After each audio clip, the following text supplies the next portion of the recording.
আজকে লাঞ্চে বানালাম আলু বেগুন দিয়ে ইলিশ মাছের পাতলা ঝোল। এই সময়টাই তো এখন ইলিশ মাছের সময়। সারা বছরই না এই বর্ষাকালটার জন্যই আমরা অপেক্ষা করে থাকি, কখন বর্ষা আসবে আর ইলিশের সিজন শুরু হবে। এমনিতেও মার্কেটে সারা বছর ইলিশ মাছ পাওয়া যায়, কিন্তু খুব দাম না বড্ড বেশি থাকে। একমাত্র এই বর্ষাকালেই সস্তায় মার্কেটে প্রচুর ইলিশ মাছ আসে।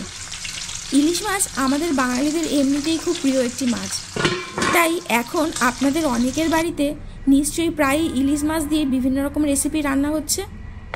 কালো জিরে কাঁচা লঙ্কা ফোড়ন দিয়ে ইলিশ মাছের এই পাতলা ঝোল খেতে আমার না বেশ ভালো লাগে।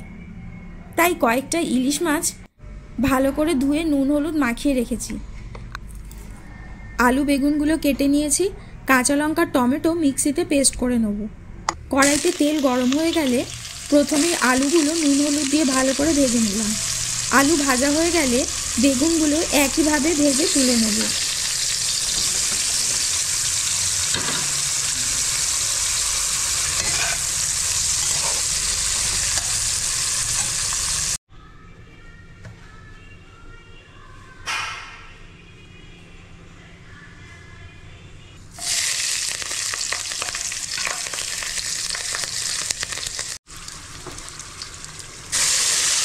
এরপর গরম তেলে কালো জিরে কাঁচা লঙ্কা ফোড়ন দিয়ে মিক্সির পেস্টটা ঢেলে দিলাম।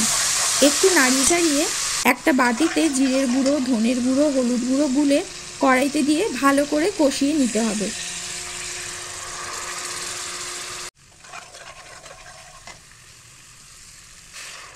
কষানো হয়ে আসলে কড়াইতে একটু গরম জল ঢেলে ইলিশ মাছ ও আলুগুলো দিয়ে কড়াইয়ের ঢাকনা আটকে ফুটতে দিলাম।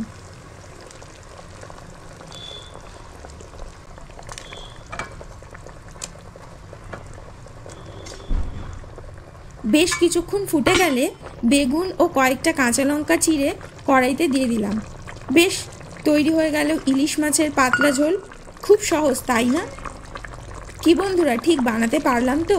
কিছু ভুল হলে আমাকে কমেন্ট বক্সে জানিও কিন্তু। আর ইলিশ মাছ তোমাদের কার কার খুব প্রিয় মাছ সেটাও আমাকে কমেন্ট বক্সে জানিও কিন্তু। তাহলে আসলাম।